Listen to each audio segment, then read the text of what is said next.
शास्त्रों ने कोई वर्णन नहीं किया है कि चमत्कार हो जाएगा, आप कोई छोटा उपाय करोगे जीवन में एकदम से चमत्कार हो जाएगा। नहीं, शरद पूर्णिमा का व्रत का विशेष महत्व है। वो कर्म मेरा है, मेरी पत्नी का हरण किया है रावण ने, उससे युद्ध लड़ना मेरा कर्म है, मैं करूंगा। जन्म कुंडली में नीच स्थिति में बैठे हुए हैं। नमस्कार, मैं पंडित संजय घिल्डियाल शास्त्री। आज बात करते हैं शरद पूर्णिमा के बारे में। शरद पूर्णिमा का क्या महत्व है? शरद पूर्णिमा का व्रत किस किस को रखना चाहिए और क्यों रखना चाहिए? उसके क्या फायदे हैं? उस दिन ऐसा क्या करें कि भगवती लक्ष्मी की कृपा हो? उस दिन ऐसा क्या करें माता सरस्वती की कृपा आपके घर में हो? कई लोग बहुत धन कमाते हैं लेकिन बरकत नहीं होती। कई बच्चे बहुत मेहनत करते हैं लेकिन सफलता नहीं मिल पाती। तो क्या उस दिन ऐसा करें शरद पूर्णिमा के दिन कि उससे आपको लाभ मिले? इन सब बातों को आज जानते हैं। शरद पूर्णिमा का जो व्रत है वो है 6 अक्टूबर 2025 को, और दान पुण्य आदि का जो समय है वो है 7 अक्टूबर को। जो लोग पूर्णिमा के दिन व्रत रखते हैं या कोई भगवान सत्यनारायण के नाम से व्रत रखते हैं या उनकी पूजा प्रतिष्ठा करते हैं, उन सब के लिए है 6 अक्टूबर का दिन। 6 अक्टूबर को आप ये सारी पूजा प्रतिष्ठा आदि कर सकते हैं। और जो केवल पूर्णिमा के दिन दान आदि करते हैं तो वो करें 7 तारीख को सुबह। तो ये तो हो गया व्रत का। तो शरद पूर्णिमा का जो व्रत है, पूर्णिमा का कोई भी व्रत है, जिस भी व्यक्ति के जीवन में चंद्रमा के कारण असफलता बनी हुई है, चंद्रमा के कारण रोग शोक बने हुए हैं, जिनके चंद्रमा भी जन्म कुंडली में नीच स्थिति में बैठे हुए हैं, क्योंकि जब चंद्रमा जन्म कुंडली में नीचस्थ बैठे होंगे या दुष्ग्रहों से पीड़ित होंगे तो जीवन में जो है असफलता बनी रहती है। आप मेहनत ज्यादा करोगे, आपको फल कम मिलेगा। आप कई काम बदल दोगे क्योंकि चंद्रमा मन का कारक है, तो भटकाव रहेगा जीवन में।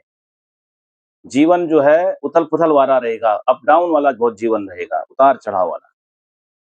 और जल तत्व से संबंधित बीमारियां बनी रहेंगी, नजला, जुखाम, सिर दर्द, तो ये सब चीजें बनी रहेंगी। मन स्थिर नहीं रहेगा। बच्चों का यदि जन्म कुंडली में चंद्रमा नीच इस भाव में बैठे हुए हैं तो वो बच्चे जो है चंचल बहुत ज्यादा होते हैं।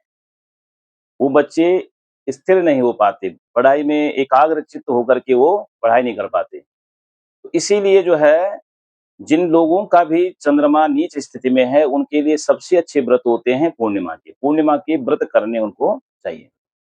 और जो अन्य उपाय हैं चंद्रमा और अन्य ग्रहों से संबंधित है उसके लिए मैं अलग से आपके लिए वीडियो बना चुका हूँ पीछे। तो जो भी चैनल से नहीं जुड़े हैं वो उन वीडियो को देख सकते हैं कि किस ग्रह से क्या प्रभाव जीवन में पड़ता है, उसका क्या निवारण है। आज बात करते हैं पूर्णिमा की।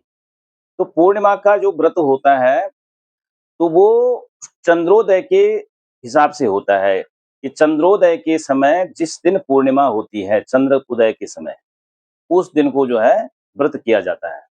तो चंद्र उदय 6 तारीख को उस दिन पूर्णिमा तिथि लग रही है, तो इसलिए 6 तारीख को। अन्य जो कई व्रत ऐसे होते हैं कि सूर्य उदय के हिसाब से मानते हैं, लेकिन पूर्णिमा का व्रत चंद्र उदय के हिसाब से उसको लिया जाता है, चंद्रमा के उदय के समय। तो शरद पूर्णिमा का व्रत का विशेष महत्व है। उस दिन जो है कई कुछ ऐसी चीजें करनी चाहिए कि भगवती लक्ष्मी की कृपा हम पर बनी रहे, माँ सरस्वती की कृपा बनी रहे। देखो, मैं पहले भी कई वीडियो में बता चुका हूँ कि चमत्कार नाम की हमारे शास्त्रों ने कोई वर्णन नहीं किया है कि चमत्कार हो जाएगा, आप कोई छोटा उपाय करोगे जीवन में एकदम से चमत्कार हो जाएगा। नहीं, कर्म प्रधान विश्व करे राखा, जो जस करें सो तस फल साका। पहला है कर्म। कर्म तो करना पड़ेगा। कर्म के साथ में यदि आपको फल नहीं मिल पा रहा उस हिसाब से तो तब आप अपने ग्रहों का निवारण कराइए। लेकिन आप केवल ग्रहों के हिसाब से बैठ जाओगे कि मेरे भाग्य में तो बहुत धन है, कर्म नहीं करोगे तो धन कहाँ से आएगा? भाग्य में लिखा हुआ है बहुत विद्या है, जन्म कुंडली में है कि बहुत विद्यावान बनेगा, लेकिन स्कूल मत जाओ, कैसे विद्या आ जाएगी? तो कर्म तो करना पड़ेगा। भगवान कृष्ण अर्जुन से आगे बैठे हुए थे युद्ध में, महाभारत के युद्ध में। लेकिन पूरा युद्ध अर्जुन आदि पांडवों ने लड़ा। भगवान चाहते तो एक बार नजर फेरते पूरी कौरव सेना एक ही बार में खत्म हो जाती। लेकिन भगवान ने कहा ये तुम्हारा कर्म है, अन्य तुम्हारे साथ में हुआ है तो युद्ध तुम्हें लड़ना पड़ेगा। मैं सारथी हूँ, तुम्हारा सहायक हूँ। तुम भगवान को सहायक तुमने बनाया है, विजय होगी तुम्हारी, लेकिन कर्म तुम्हें ही करना पड़ेगा। तो इसलिए कर्म तो शास्त्रों ने पहले बताया है। हनुमान जी लंका में गए, वो तो अतुलित बल धामम, वो तो अतुल इतने ताकतवर हैं, लेकिन वो चाहते तो एक ही बार में सीता को वापस ला सकते थे जब पता लगा लिया था। लेकिन राम जी ने कहा था कि तुमने केवल पता लगाना है, वो कर्म मेरा है। मेरी पत्नी का हरण किया है रावण ने, उससे युद्ध लड़ना मेरा कर्म है, मैं करूंगा उस कर्म को। तो इसीलिए जो है कर्म तो पहला है। लेकिन कई बार क्या होता है कि आप कर्म कर रहे हो, बहुत कर्म कर रहे हो, अच्छे कर्म कर रहे हो, लेकिन भाग्य साथ नहीं दे रहा है। तो उसके पीछे कई बार ग्रहों की चाल हो जाती है। ग्रह हमारे उच्च के, नीच के, वो किस हिसाब से बैठे हुए हैं, तो उस हिसाब से हमारे को भाग्य हमारा चलता है। तो उस भाग्य को सही करने के लिए फिर भगवान का सहारा लिया जाता है। तो इसीलिए जो है शरद पूर्णिमा के दिन आपने क्या करना है, जिसके घर में भी बरकत नहीं हो रही है, लक्ष्मी की कृपा नहीं हो रही है, पैसा तो आ रहा है लेकिन रोग शोग में चले जा रहा है, पैसा तो आ रहा है लेकिन कोर्ट कचहरी में चले जा रहा है, पैसा तो आ रहा है लेकिन पता नहीं लग रहा है कि उस खर्च कहाँ हो रहा है, यानी बिना मतलब के खर्चे बढ़ रखे हैं। तो उनके लिए एक उपाय है कि आपने क्या करना है कि घर के दरवाजे पे संध्या काल में जैसे ही चंद्रोदय होने वाला होगा, उससे पहले आपने घर के दरवाजे पर थोड़े से फूल बिखेर देने हैं और वहां पर जो है 2 दीपक जलाने हैं आपने, घी के दीपक जलाने हैं। आप जो है आटे के दीपक बनाएं और आटे के दीपक दरवाजे के दोनों तरफ रखिए और रात को जो है उनको वहां पर प्रज्वलित कर दीजिए। तो इससे क्या होगा, कहते हैं उस दिन माता लक्ष्मी इस संसार में विचरती हैं, तो उनके आगमन के लिए, आप उनके स्वागत के लिए 2 दीपक आप अपने दरवाजे पे रखिए, कुछ फूल बिखेर दीजिए और घर के अंदर अपने पूजा स्थल में भी आप घी का दीपक जलाएँ। दूसरा आप क्या करें कि 1 गिलास में पानी रखें, जल रखें और उसको एक सूती कपड़े से आप ढक कर के और चंद्रमा की रोशनी में रात भर के लिए रख दें। सुबह उस जल को अपने सारे घर वाले पी सकते हैं। और खीर बनाने की प्रथा ये शास्त्रों में भी आ रखी है कि उस दिन खीर खाने की प्रथा। तो खीर बनाएँगे आप और उस खीर को चंद्रमा की रोशनी में रख दीजिए, छत में रख दो, अपनी बालकनी में रख दो, खिड़की में रख दो, जहाँ पर चंद्रमा की रोशनी आए। तो कुछ ऐसी व्यवस्था करो कि उसमें चूहे आदि न जाएँ, एक स्टूल लगा कर के आप उसमें रख सकते हो। पहले तो रात भर के लिए रखिए, रात भर के लिए नहीं रख सकते तो कम से कम 2 ढाई घंटे के लिए चंद्रमा की रोशनी में रखो।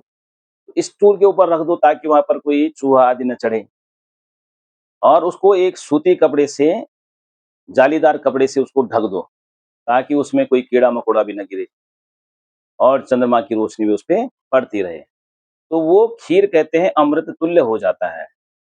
तो उस खीर को फिर प्रातः काल जो है स्नान आदि करने के बाद, निवृत्त होकर के दान आदि करने के बाद उस खीर को प्रसाद रूप में आप दे सकते हो।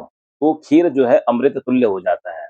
कई लोग जो है रोग सुख होते हैं, किसी के जीवन में बड़े रोग बने रहते हैं, तो उनके लिए भी जो है ये खीर अमृत तुल्य माना गया है।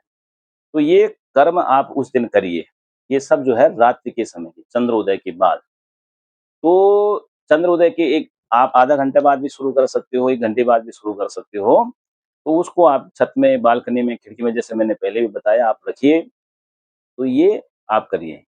सुबह से जो व्रत रखते हैं वो अगले दिन 7 तारीख को व्रत खोलेंगे, जैसे आप तो व्रत रखते ही हो। और फिर चंद्रमा का आदि का ध्यान करके अर्घ आदि जैसे आप देते हो, उस प्रकार से चंद्रमा का पूजन करें। और जो भी हमारे चैनल से नए जुड़े हैं वो सब्सक्राइब करें, शेयर करें। जय श्री राम।